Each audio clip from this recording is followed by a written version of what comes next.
Hello, I'd like to chat with you about the latest releases and give you my advice if you are on a budget like I am and you want to steer your money towards what's the best on the market. That is also my goal. Then I think you would enjoy the discussion today. I'll share with you what I would do and what I will do. You know my passion for makeup in general, but especially for eyeshadows. And I wanted to discuss what I think is interesting that is going to be released. And to do so, I'll use this amazing Instagram profile. It is amit.beauty.talk. She's very reliable when it comes to the latest releases. I will link this Instagram page in the description box down below. So let's talk about the latest eyeshadow palettes. What are the best investments, let's say? I already talked about this in my latest, let's say, anti-haul video. This is the Lancome Idôle Café Crush palette. For me, the color story is too warm, is too orange, but it may be the right one for you if you have a warm tone. Still not sure about the formula because I didn't have the chance to swatch it in person. But tomorrow I'm going to travel, so I'll be at the airport and I will search for this palette. I think from what I've seen that this is a cream to powder formula, but it may be either cream to powder or the art de gelée formula. I'm not sure because both of them are without the pans. I have the feeling that it's a cream to powder, but I don't know for sure. Either way, for me, whatever is the formula is a no because of the colors. So let's go to another release. This is the Viseart Lilas and Praline palettes. These are extensions of their original quads. I had the Praline and I had the Lilas.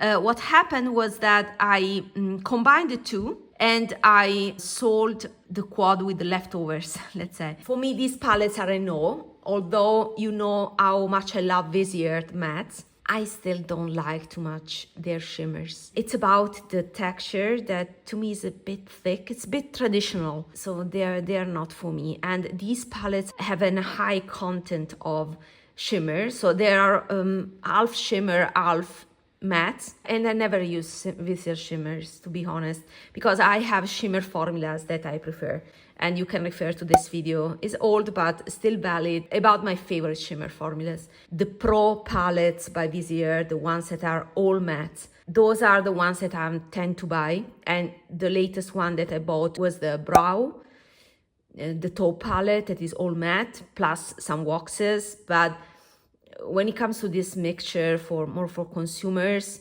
I always keep them. Praline is my favorite out of the two, but these Viseart mattes tend to be a bit orange on me. I see here either dark eyeshadows, not the mid-tone that I prefer. If we focus on the mattes on this Praline Etendu, we only have 1, 2, 3, 4, 5 mattes. This is very dark. These are two mid-tones, and this light one, to me, it's too orange, and this is yellow. So I don't see something that would be perfect for my skin. These two are too dark. This is too orange. So I would have liked something less orange with this intensity. It has only 5 mattes and the rest, so 3, 6, 7 shimmers. For all these reasons, it's a no. The Lilas has the same problem. The Lilas has more mattes, so it is the opposite. It has 5 shimmers and 7 mattes, but it is too pink. It's a type of mauvish pink that on my skin would be perfect for a soft summer like I am in terms of color season, but I don't like it. It gives me too much of a grown-up look that I personally don't like. These are a no. I'm not attracted by these color stories, despite the quality is there. So if you like shimmers, Viseart shimmers, go for them. If you find that this color story can appeal you, the quality is there, it's consistent. Then we are gonna arrive to this one. I already discussed about this specific palette, but now Amit Beauty Talk revealed all the 4 new quads. Danessa Myricks, what to say about that? Can I be honest? This is a nice concept. I don't like the packaging. I find it impractical with this lid that is totally detached from the base. I don't like that Danessa Myricks makes products in China. This is the honest truth. At this price, I can get many more Chinese eyeshadows that are exactly the same from other indie brands. So I don't see the value of this. Yeah, it's not a brand for me. I decluttered pretty much everything. I find hair makeup a bit, not for me, a bit too heavy, too much. I don't like the textures. The only thing that I still have from her is the balm, but the transparent one. I purchased the balm, the tinted one, and I didn't like it. It was too heavy.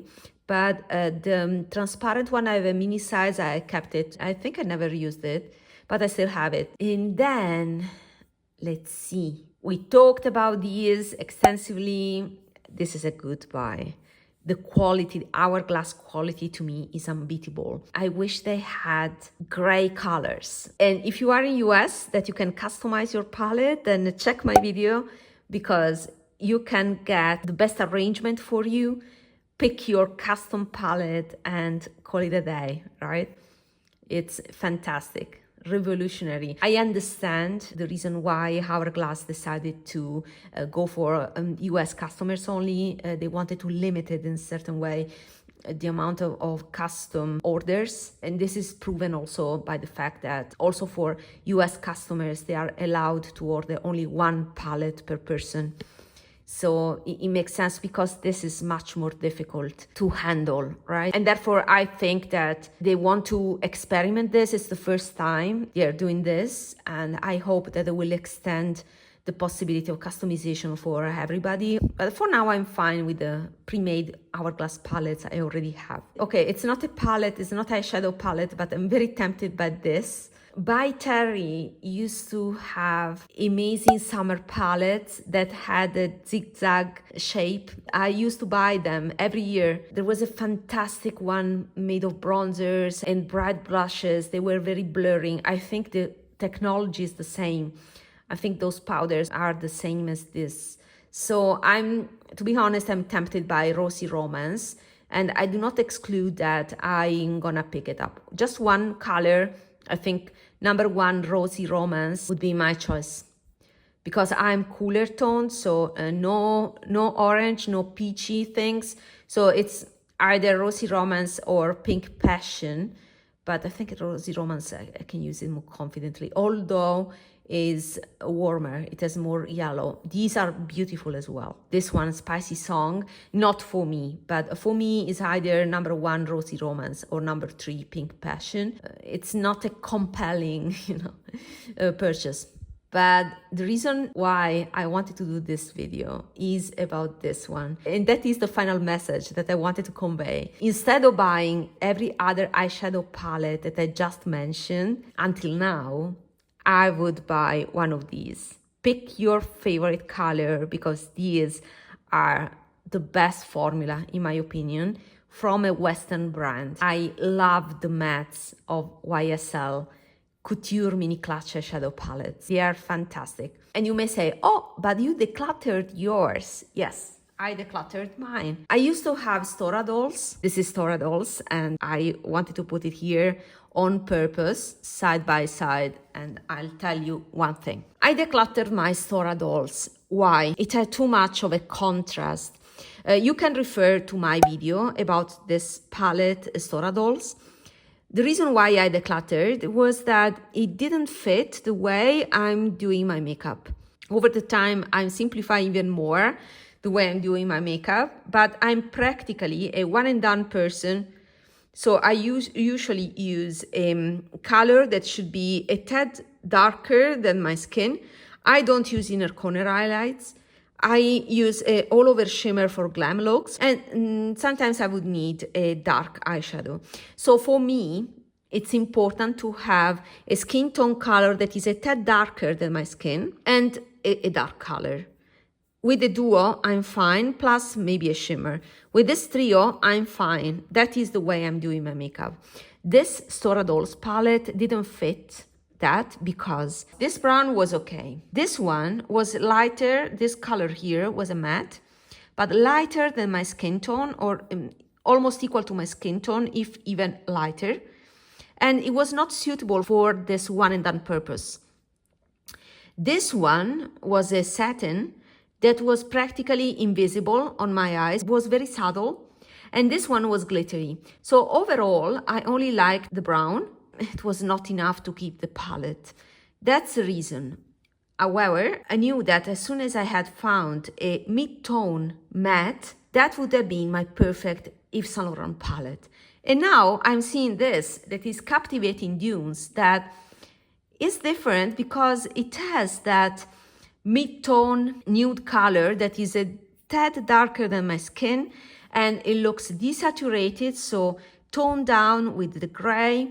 And then it has also darker brown that looks darker than this. So it's a dark brown, whatever he is, this nuance is perfect for me. But I'm very picky when it comes to this shade. I wanted something that was not pink, that was not green, desaturated. And I think that this would be my shade. And then here, something that I think it would be more metallic than this one, so more visible. So I think this is perfect. And to be honest, I won't care about this, but yeah, if you use inner corner highlights, this would be the perfect inner corner highlights. So this arrangement of these Captivating Dunes is perfect for me. This will enable a Yves Saint Laurent purchase. As soon as it arrives, this is my perfect neutral palette. I think I will indulge in the green quad as well. This one.